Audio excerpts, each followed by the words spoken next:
ہمارا نوجوان جب کسی نائی کے پاس جاتا ہے تو اس کو یہ نہیں کہتا کہ میرے بال ایسے بناؤ جیسے میرے نبی کے بال تھے، وہ کہتا ہے یہ جو تصویر لگی ہوئی ہے نا کسی کافر کی، ایسے بال بنانا میرے۔ وہ نائیوں نے تصویریں لگائی ہوئی ہیں مختلف فساق اور فجار اور کفار کی، اور ہمارا نوجوان ان کو جا کے کلک کرتا ہے اور کہتا ہے ایسے بال بنانا میرے،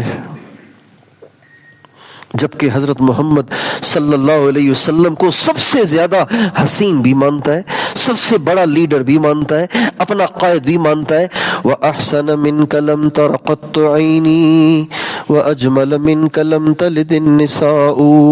خُلِقْتَ مُبَرَّأً مِنْ كُلِّ عَيْبٍ كَأَنَّكَ قَدْ خُلِقْتَ كَمَا تَشَاءُ۔ حضرت حسان بن ثابت نے کسی موقع پہ اللہ کے نبی کو دیکھ کے فی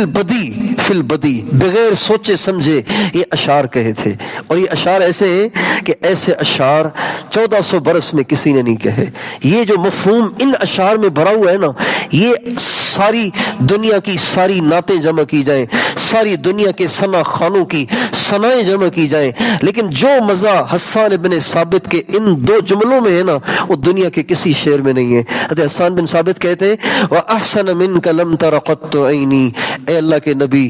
آپ سے زیادہ حسین میری آنکھ نے دیکھا ہی نہیں،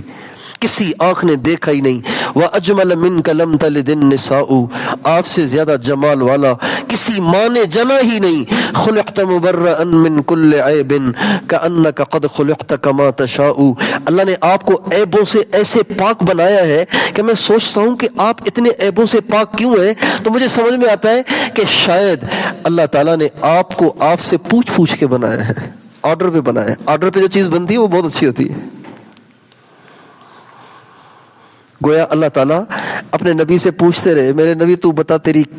آنکھیں کیسی بناؤں، جیسی تو کہے گا ویسی بناؤں گا،